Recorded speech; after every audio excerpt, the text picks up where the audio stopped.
মাস্টার্সে application করতে চাচ্ছেন without IELTS কিংবা আইএলস দিয়ে, কিন্তু কোন ইউনিভার্সিটি অ্যাপ্লাই করবেন, কোন সিটিতে অ্যাপ্লাই করবেন খুঁজে পাচ্ছেন না।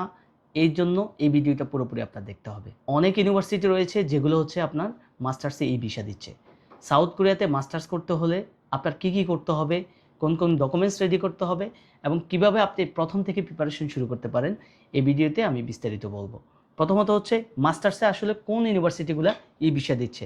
আমি কয়েকটা ইউনিভার্সিটির নাম বলবো যেটা হচ্ছে আপনাকে হেল্প করবে ইউনিভার্সিটির নামগুলো জানার ক্ষেত্রে। আপনি নিজে হচ্ছে এই ইউনিভার্সিটির ওয়েবসাইটে গিয়ে ঘাটাঘাটি করে জানতে পারবেন অ্যাপ্লিকেশন ফি কিংবা হচ্ছে টিউশন ফি অথবা অ্যাডমিশন ফি কেমন হতে পারে সে বিষয়ে।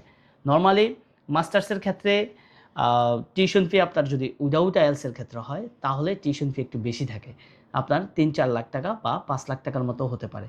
আর যদি আইএলস দিয়ে হয় আপনি 30-50 কিংবা 70% পর্যন্ত স্কলারশিপ পেতে পারেন। সেক্ষেত্রে আপনার টিউশন ফি মোটামুটি ১.৫ লাখ থেকে শুরু করে আপনার ৩ লাখ টাকার মধ্যে হতে পারে। সো আপনি অবশ্যই যদি মাস্টার্সের বা সাউথ কোরিয়া নিয়ে প্ল্যান করে থাকেন, আপনি এখনও যদি আইএলসের প্রিপারেশন না নিয়ে থাকেন অবশ্যই আইএলসের প্রিপারেশন নেবেন। আপনি উইদাউট আইএলস অ্যাপ্লাই করুন আর আইএলস দিয়ে অ্যাপ্লাই করুন, তাহলে এটা ট্রাই করতে হবে। আমি যে ইউনিভার্সিটিগুলো হচ্ছে মাস্টার্সে এই ভিসা দিচ্ছে তার মধ্যে থেকে কয়েকটা ইউনিভার্সিটির নাম বলবো যেগুলোতে হচ্ছে ভিসা হওয়ার চান্স মোটামুটি ভালো থাকবে। যেমন বিগত দিনে ডংশিন ইউনিভার্সিটিতে অনেক ভালো ভিসা রেশিও ছিল এবং গত ইনটেকে গাচ্ছন ইউনিভার্সিটিতে এই ভিসাতে অনেক ভালো ভিসা রেশিও ছিল।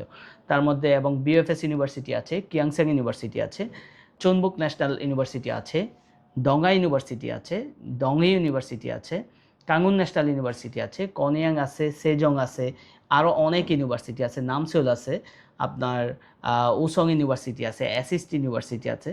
তো আমি যেই নামগুলো বলেছি এর বাইরেও কিন্তু আরও অনেক ইউনিভার্সিটি আপনার এই বিষয়ে প্রোভাইড করছে। তো এগুলাতে হচ্ছে আপনার টিউশন ফি ওভারঅল তো যেটা বলেছি এরকমই আসবে।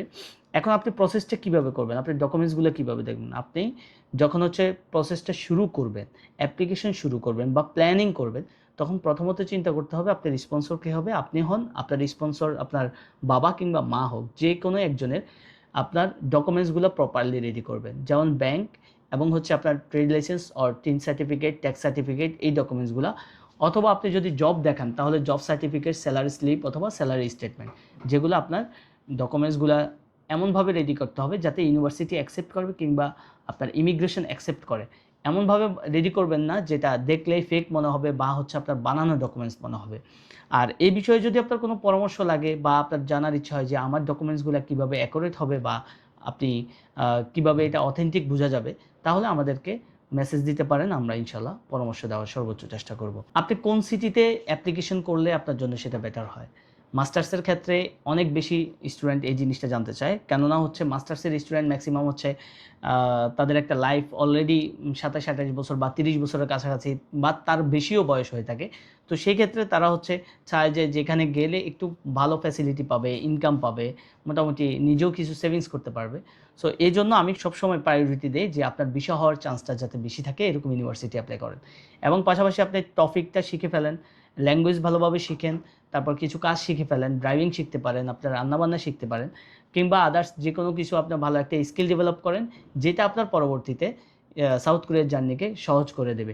এবং আপনি যে কোনো সিটিতে পড়েন না কেন সেক্ষেত্রে আপনার আশা করি ইনশাল্লাহ কোনো ধরনের প্রবলেম ফেস করবেন না। যেহেতু অনেক সিটি আছে, মোটামুটি সব সিটির স্টুডেন্টই হচ্ছে আমাদের সাথে কমিউনিকেশন আছে বা আমরা আগে কাজ করেছি যা তাদেরকে পাঠিয়েছি।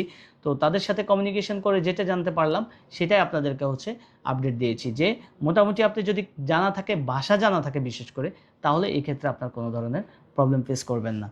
আপনি যদি উইদাউট আইএলস অ্যাপ্লাই করতে চান তাহলে সিজিপিএ আপনার অবশ্যই 2.70 প্লাস রাখার ট্রাই করবেন। এর কম যদি হয়ে থাকে তাহলে রিস্ক থাকে এবং আপনি এটা হচ্ছে আপনি ট্রাই করতে পারেন। এর কমেও আপনার কিন্তু ভিসা হওয়ার চান্সেস আছে।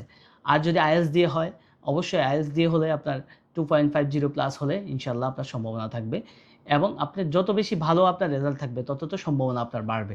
এখানে আপনার ইউনিভার্সিটি যদি অ্যাপ্লিকেশন করেন, ইউনিভার্সিটির ম্যাক্সিমাম অ্যাপ্লিকেশন ফি হচ্ছে $50 থেকে $100 মতো। এটা আপনি যখন যেভাবেই কাজ করেন না কেন আপনি চাইলে ইউনিভার্সিটির ওয়েবসাইটে গিয়ে ভালোভাবে দেখে নিতে পারবেন। ইউনিভার্সিটির টিউশন ফি 2 থেকে 3 লাখ বা 1 থেকে 3 লাখ টাকার মতো আপনার একটা আইডিয়া রেখে দিতে পারেন। পাশাপাশি হচ্ছে আপনার ইউনিভার্সিটিতে আপনার অ্যাপ্লিকেশন করার পর আপনার যত অ্যাকসেপ্ট হওয়ার পর যখন টিউশন ফি দিবেন, এরপর আপনার কাজ হচ্ছে আপনার ইমিগ্রেশন ডকুমেন্ট সাবমিট করা। সেক্ষেত্রে আপনার ১০-১২ হাজার টাকার মতো ইমিগ্রেশন ফি থাকতে পারে। ইউনিভার্সিটি ভেদে এটা বা ইমিগ্রেশন ভেদে এটা কম বেশ হতে পারে। বর্তমানে অনেক রানিং ইউনিভার্সিটি রয়েছে যেগুলোতে অ্যাপ্লিকেশন চলমান আছে। আপনার যদি ডকুমেন্টসে টুকটাক ঠিক থাকে তাহলে খুব দ্রুত আমাদের সাথে কমিউনিকেশন করেন। আমরা ইনশাআল্লাহ খুব দ্রুত সময়ের মধ্যে আপনার ডকুমেন্টস রেডি করে এরপর আমরা অ্যাপ্লিকেশন প্রসেস যাব। আমাদের ফার্স্ট টার্গেট হচ্ছে আমরা স্টুডেন্টের ডকুমেন্টস সর্বোচ্চ চেষ্টা করি যাতে খুব দ্রুত এবং হচ্ছে খুব স্মুথলি স্টুডেন্ট রেডি করে ফেলতে পারে এবং যেখানে অ্যাপ্লিকেশন করলে স্টুডেন্টের একটা পজিটিভ রেজাল্ট আসবে সেটাই আমরা করার ট্রাই করি। আপনার যদি যে কোনো পরামর্শের জন্য আপনি আমাদের সাথে যোগাযোগ করতে পারেন অথবা স্ক্রিনে প্রদর্শিত নাম্বারে আপনি হোয়াটসঅ্যাপ করতে পারেন কিংবা আমাদের সরাসরি ঢাকা অফিস ভিজিট করতে পারেন। আমাদের ঢাকা অফিসের ঠিকানা বিজয়নগর আল-রাজি কমপ্লেক্সের ৫ নম্বর লিফটের ৮ম তলায়। আল্লাহ আপনাদের সবার সহায় হোক। ভালো থাকবেন, সুস্থ থাকবেন। আসসালামু আলাইকুম।